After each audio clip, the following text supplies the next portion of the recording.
La paleografía es el estudio de las escrituras antiguas. Es la ciencia que se encarga de descifrar las escrituras antiguas y estudiar su evolución, así como datar, localizar y clasificar los diferentes testimonios gráficos objeto de estudio. Las escrituras antiguas comenzaron a ser objeto de estudio a partir del siglo XVIII, especialmente en el ambiente de disputa sobre la autenticidad de los documentos, que precisó de una mayor clasificación sistemática. La numismática, término que designa el estudio y coleccionismo de monedas, estampillas y papel moneda, emitido por una nación con el diseño oficial del país. Cuando se trata solo del papel moneda, suele preferirse el término exclusivo notafilia. La numismática es conocida desde los tiempos del Imperio Persa, aunque no puede saberse con seguridad en qué momento comenzó como fenómeno social. La numismática como ciencia comienza tímidamente en el siglo XIX, época de modernización y apreciación como tales de todas las ciencias. La archivística es el estudio teórico y práctico de los principios, procedimientos y problemas concernientes a las funciones. Analiza, cataloga, conserva e interpreta las fuentes documentales antiguas tales como documentos, fonogramas, fotografías y cualquier tipo de documentación. Los documentos de archivo han sido objeto siempre de prácticas que procuraban garantizar su localización, acceso y utilidad. Sin embargo, la formulación científica de los principios de organización archivística y el desarrollo teórico de sus procedimientos específicos fue mínima hasta la primera mitad del siglo XIX. La sigilografía como ciencia histórica con carácter autónomo, auxiliar o dependiente, e íntimamente relacionada con la diplomática, el derecho, la historia del arte, la heráldica o la genealogía. Es el estudio científico de los sellos utilizados por el hombre a lo largo de los siglos como instrumento o medio adecuado para autorizar y validar la documentación pública y aún la privada. Un sello se puede definir como la impronta obtenida sobre un soporte por la presión de una matriz con los signos distintivos de una persona física o jurídica para testimoniar la voluntad de intervención de su dueño. Tiene como inicios a mediados del siglo XIX. La arqueología es la ciencia que estudia lo que se refiere a las artes, a los monumentos y a los objetos de la antigüedad, especialmente a través de los restos encontrados. Contiene ramas principales como arqueología subacuática, arqueometría, egiptología, etnoarqueología. Cuenta con 27 temas más estudiados. También analiza e interpreta cualquier resto de la humanidad en México. Se le identifica por el estudio de las pirámides o restos de las culturas mesoamericanas y coloniales. Esto mismo puede hacer en otras partes del mundo.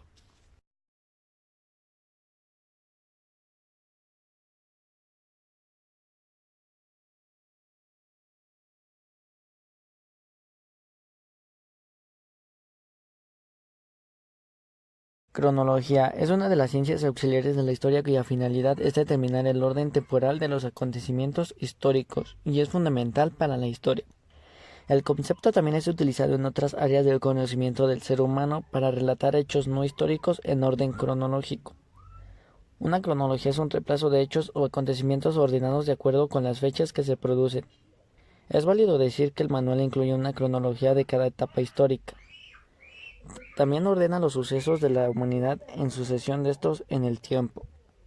La diplomática es una ciencia histórica que tiene por objetivo el estudio de los documentos, cualquiera que sea su autor, teniendo en cuenta sus caracteres extrínsecos e intrínsecos, es decir, el soporte, escritura, lenguaje, formulismo y además elementos integrantes para formar juicio de su autenticidad e interpretarlos debidamente.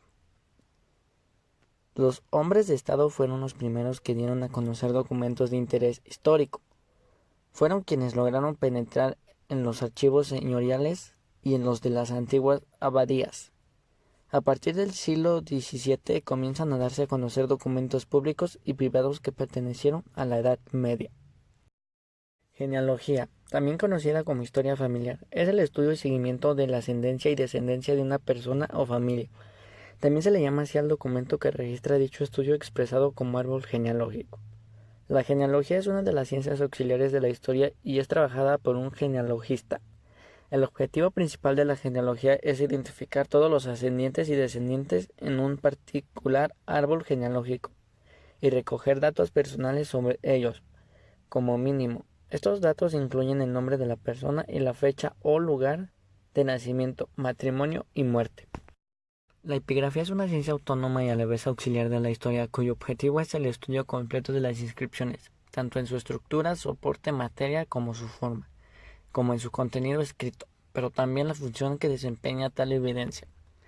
La finalidad de la epigrafía abarca no solo el desciframiento, lectura e interpretación de las inscripciones, con el fin de obtener la mayor cantidad posible de información de las mismas, sino también el estudio de los materiales y soportes sobre los que se ha escrito y cómo se ha escrito, así como la finalidad, la función para la cual se concibió y se destinó tal elemento.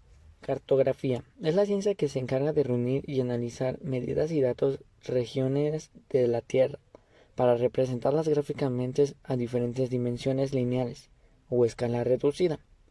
Por extensión, también se denomina cartografía a un conjunto de documentos territoriales referidos a un ámbito concreto de estudio. La filología es el estudio de los textos escritos a través de los que se intenta reconstruir lo más fielmente posible el sentido original de estos con el respaldo de la cultura que en ellos subyace. El trabajo filológico se aproxima al hermenéutico al menos en la medida en que interpreta el sentido y se sirve, por tanto, del estudio del lenguaje, la literatura y demás manifestaciones idiomáticas en cuanto constituyen la expresión de una comunidad cultural determinada o de varias o de meros individuos. Se entiende usualmente por filología, bien el estudio de las lenguas y las literaturas, así como la correspondiente cultura de sus hablantes, bien el estudio diacrónico e idéntico de los textos literarios o incluso de vestigo de lengua escrita o de lengua en general. En este último aspecto, además de la filología técnicamente fundada por Occidente en el Museo de Alejandría, asumido paulatinamente durante la segunda mitad del siglo XX en instrumental proporcionado por los medios digitales.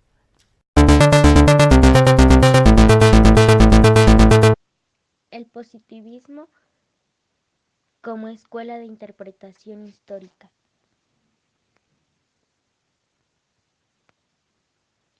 El positivismo es una corriente o escuela filosófica que afirma que el único conocimiento es el conocimiento científico y que tal conocimiento solamente puede surgir de la afirmación de las teorías a través del método científico. El positivismo deriva de la epistemología que surge en Francia a inicios del siglo XIX de la mano del pensador francés Saint-Simon I, de Augusto Comte II y del británico John Stuart Mill, y se extiende y desarrolla por el resto de Europa en la segunda mitad de dicho siglo. Según esta escuela, todas las actividades filosóficas y científicas deben efectuarse únicamente en el marco del análisis de los hechos reales verificados por la experiencia. Características. Esta corriente tiene como características diferenciadoras la defensa de un monismo metodológico, lo que quiere decir una teoría que afirma que hay un solo método aplicable en todas las ciencias. La explicación científica ha de tener la misma forma en cualquier ciencia, si se aspira a hacer ciencia específicamente el método de estudio de las ciencias físico-naturales. A su vez, el objetivo del conocimiento para el positivismo es explicar causalmente los fenómenos por medio de leyes generales y universales, lo que lleva a... Marxismo. ¿Quién fue Carlos Marx?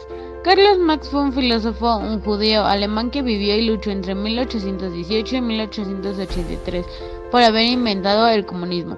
Escribió centenares de artículos y produjo un total de 15 obras, entre ellas el Manifiesto Comunista y el Capitalismo, etc. ¿Qué es el marxismo? El marxismo es una ideología política que está formada por dos ramas principales. 1. Filosofía materialista. Busca la explicación de determinar cosas a través de la ciencia. Marx y Engels crearon una teoría del desarrollo, un retorno a la dialéctica griega. 2. El materialismo histórico. Consiste en la afirmación de que son las bases económicas y modos de posesión de los bienes materiales los que se encuentran a la base de toda transformación social. La escuela de los anales como interpretación histórica. La escuela de los anales es una manera diferente de estudiar la historia y un movimiento historiográfico surgido en el siglo XX. Esta escuela toma en consideración eventos antropológicos, sociológicos, económicos, geográficos y psicológicos al momento de estudiar la historia. Tradicionalmente se utilizaban solo los eventos políticos y la caída de figuras importantes para determinar el fin de ciertas eras históricas, como la muerte de Napoleón o la caída de Julio César. La Escuela de los Anales busca explicar épocas más extensas de la historia de la humanidad, no limitadas solamente por líderes. Marc Bloch es uno de los fundadores de la revista precursora de la Escuela de los Anales. Inició en Francia en 1929 como una revista de historia y se ha convertido en una referencia historiográfica, no solo para el país galo, sino para muchos historiadores de todo el mundo. Esta escuela trata principalmente con el periodo histórico previo a la Revolución Francesa, pero no está limitada exclusivamente a este. La Escuela de los Anales empezó originalmente como una revista en 1929. La teoría autoctonista fue propuesta por primera vez en 1879 en un congreso americanista en París por Florentino Ameghino. Según esta teoría de Ameghino, el origen de los primeros pobladores de América no sería desde otros continentes, como apuntan el resto de las teorías, sino que el hombre americano sería originario de la Pampa Argentina, presentando una serie de restos humanos que según él parecían al tercero que se denominó Homo Pampeus. Posteriormente se dio a conocer que su teoría era completamente falsa. La teoría asiática fue propuesta por el antropólogo estadounidense Alex Hardica en el año de 1869 en Washington. Según esta teoría, el ser humano habría ingresado en el continente a través de un puente que se formó a raíz del descenso del nivel de las aguas en el estrecho durante el último periodo glacial, y desde Alaska habrían dispersado por todo el continente. Teoría oceánica. Esta teoría fue propuesta por el teólogo francés Paul Rivet en el 7 de mayo de 1876. Según Rivet, grupo de policénicos y melónicos habrían llegado a América Central y desde ahí se empezaron a asentar dentro de todo el continente americano. Este etnólogo aporta una serie de argumentos antropológicos, lingüísticos y culturales que reflejaban semejanzas entre los diversos grupos indígenas americanos y con grupos polinesios. Áreas geográficas del México antiguo. El México antiguo estaba conformado por tres áreas geográfico-culturales: Oasis América, Árido América y Mesoamérica. Oasis América. Abarca desde el territorio de Utah hasta el sur de Chihuahua. Incluye tanto las montañas rocosas como la Sierra Madre Occidental, al igual que los grandes de Sonora, Chihuahua y Arizona. Los pueblos más representativos de esta área son los Trincheras y los Hohokam. Aridoamérica. Eran los territorios del norte de México y parte de los Estados Unidos. Los estados de Chihuahua, Sonora, Tamaulipas, San Luis Potosí, Zacatecas y Durango. Mesoamérica. Región geográfica y cultural más rica del México antiguo. Abarca la zona central, sur y sureste de México, como Belice, Guatemala, El Salvador, Honduras, Nicaragua y Costa Rica. También se le conocía como Centroamérica, siendo la zona con más civilización urbana.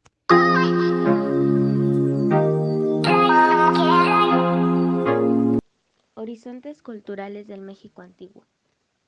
Periodo preclásico. Cultura olmeca. La cultura olmeca también es conocida como la cultura madre mesoamericana.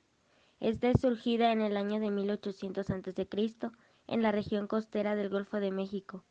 Tiene un término náhuatl que significa habitantes del país de hoy.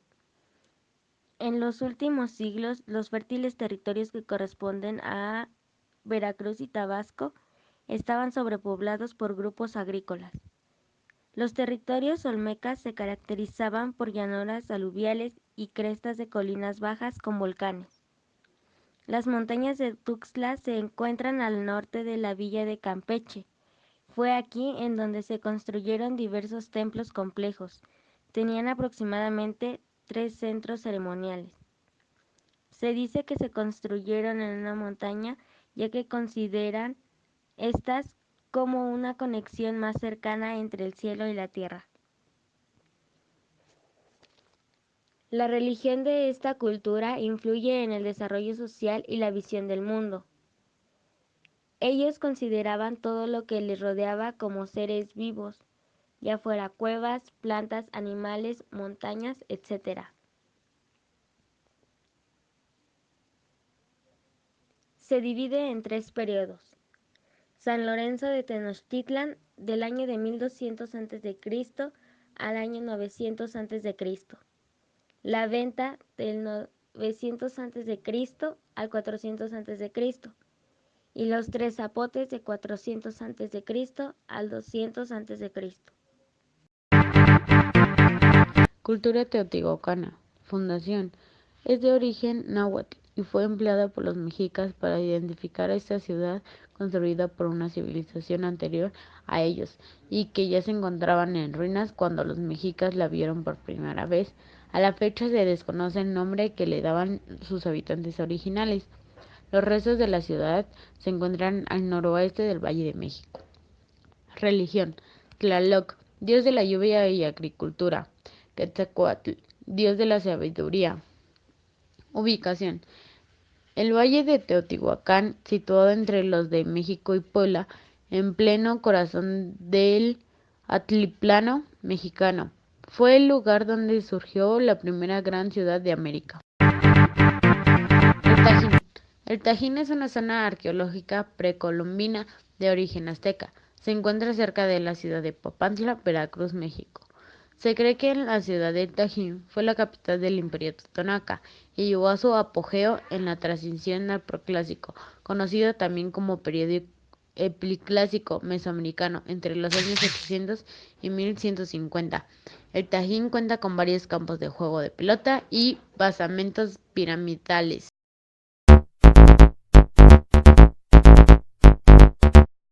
La cultura mixteca designa a una cultura arqueológica prehispánica correspondiente a los antecesores del pueblo mixteco, que tuvo sus primeras manifestaciones en el preclásico medio mesoamericano y que concluyó con la conquista española en las primeras décadas del siglo XVI de la era cristiana.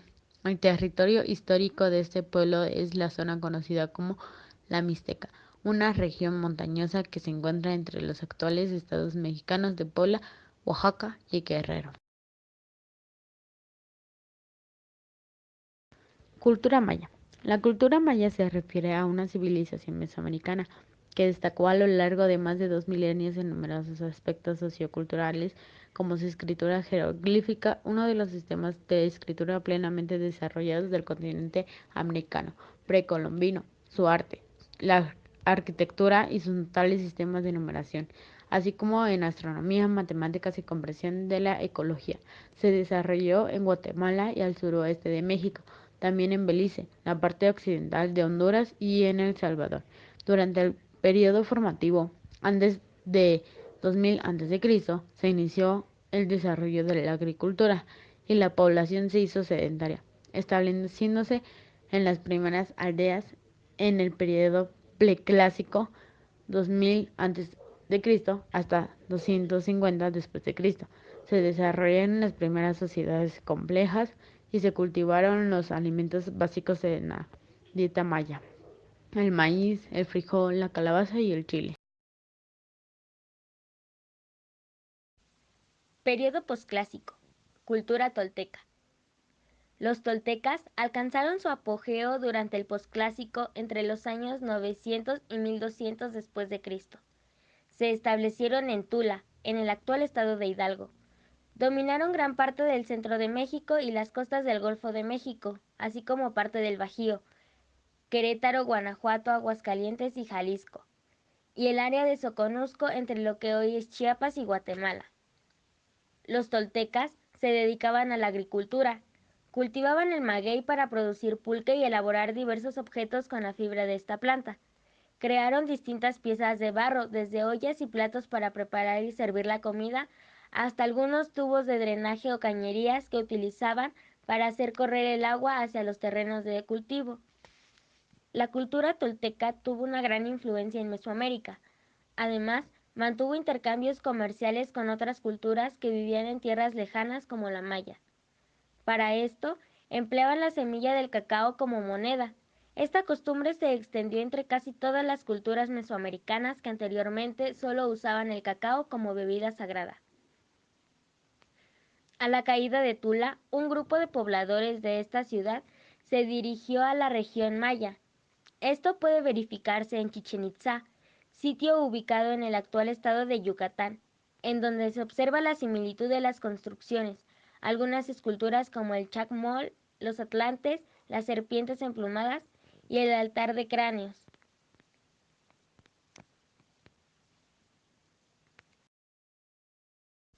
Cultura purépecha.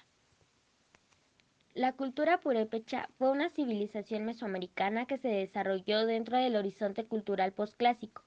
Iniciaron su evolución cultural hacia el 900 y 1200 después de Cristo y finalizó a partir de 1522 como pueblo prehispánico al arribar los españoles a la región del lago de Pátzcuaro, lugar donde se establecía el imperio purépecha que rivalizó con el mexica.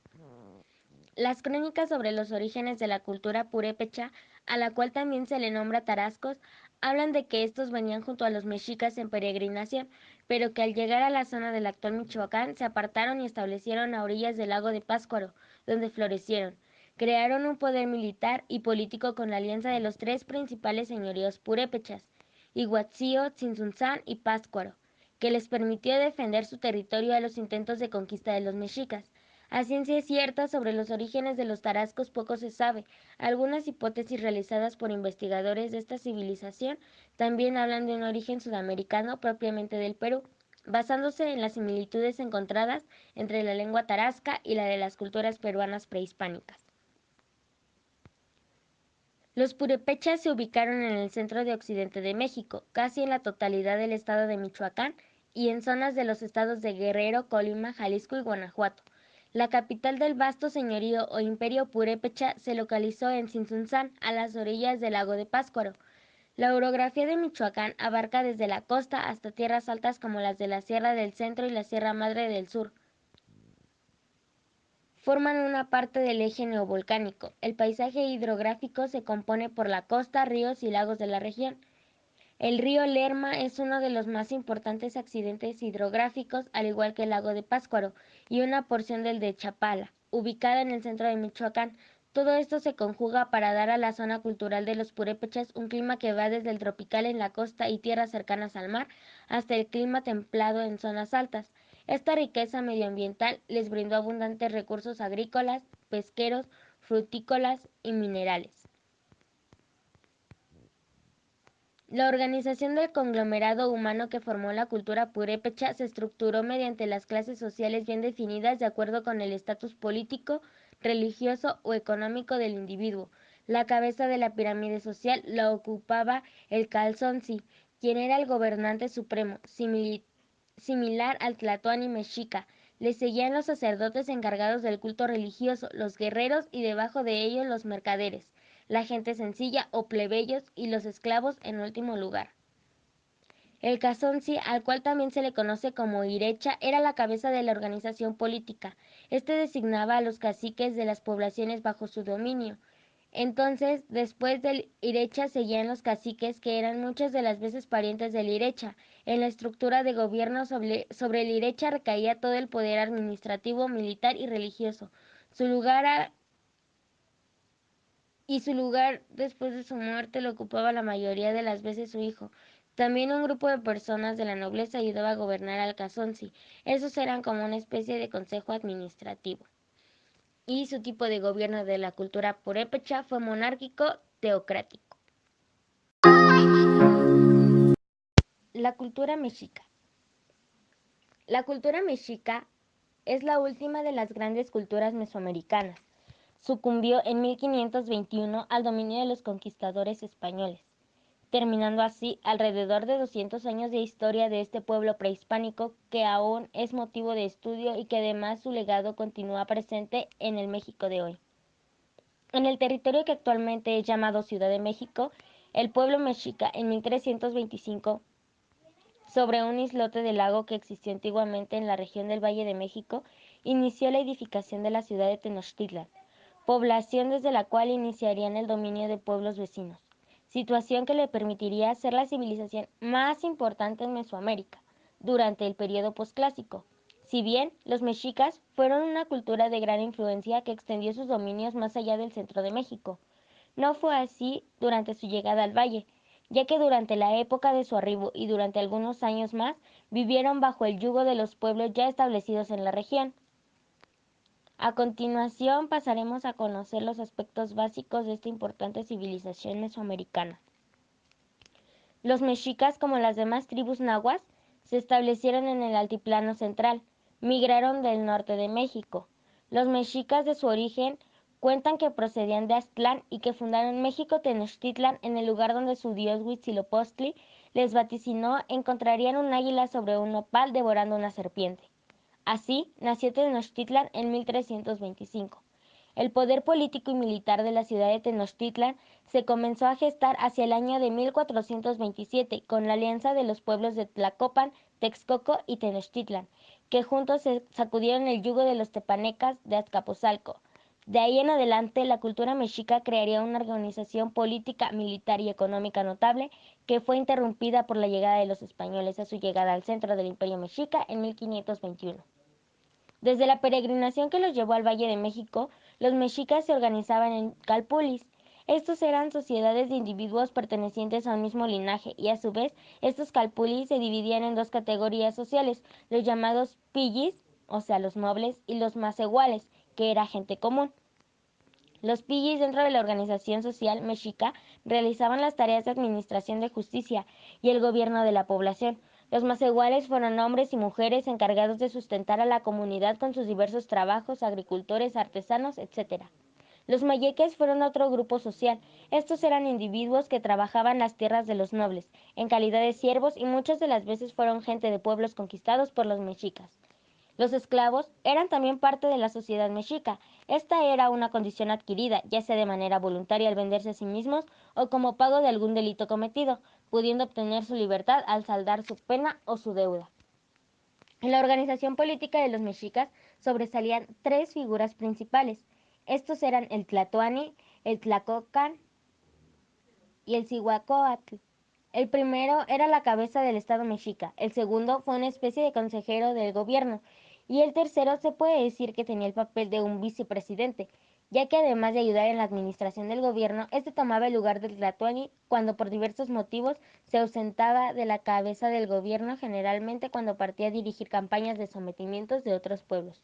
La economía de la cultura mexica estuvo basada en la agricultura, la fabricación de utensilios de metales preciosos u ordinarios, así como la creación de piezas tejidas de hilo de maguey o algodón, además de la elaboración de vasijas de barro, herramientas de obsidiana, etc.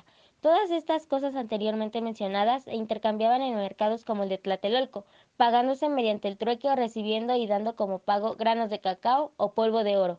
Con otros pueblos crearon lazos comerciales mediante los cuales obtenían diversos insumos y a su vez comerciaban los productos que elaboraban o cosechaban. El fuego fue la figura principal en el culto religioso de la cultura mexica. Una costumbre religiosa de este pueblo mesoamericano era el encendido del fuego nuevo cada 52 años.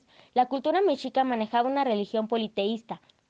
A su panteón de dioses propios agregaron los de otras civilizaciones, como lo fue Quetzalcóatl, que figuraba entre las deidades adoradas por los toltecas. Entre los dioses de los mexicas se encontraban Coatlicue, que era vista como la diosa madre, Huitzilopochtli, que fue su principal deidad, Tlaloc, a quien asociaban con la lluvia. Otros dioses son Cihuacóatl, Tezcatlipoca, etc.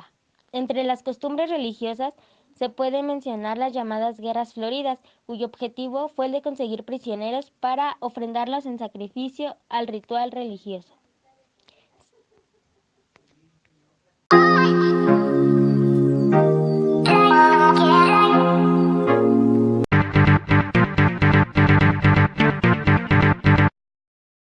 La historia de la webcam activa más antigua del mundo, escrita por Pablo G. Bejerano, el 6 de septiembre. Después de 25 años de funcionamiento, la webcam más antigua del mundo se apaga a finales de agosto del 2019. Toda una pieza viva de la historia del Internet. La universalidad del calentamiento climático en la época actual, escrita por Javier Martín el 26 de julio de 2019. Según un estudio, el 98% del planeta está sufriendo los efectos de este proceso climatológico, un porcentaje muy alto respecto a las distintas épocas en las que ha vivido el ser humano en la Tierra. Fernando Corbato, inventor de algo tan sencillo como la contraseña, escrito por Pablo G. Bejerano el 22 de julio de 2019. El doctor en física Fernando Corbato fue el hombre que inventó una de las fórmulas más sencillas, pero más útiles para la computación. Cómo los romanos contaminaron el aire de Europa hace 2000 años, escrito por Pablo G. Bejerano, el 27 de mayo de 2019. Hace más de 2000 años, las operaciones en las minas de los romanos para extraer el plomo fueron altamente contaminantes para el aire de Europa.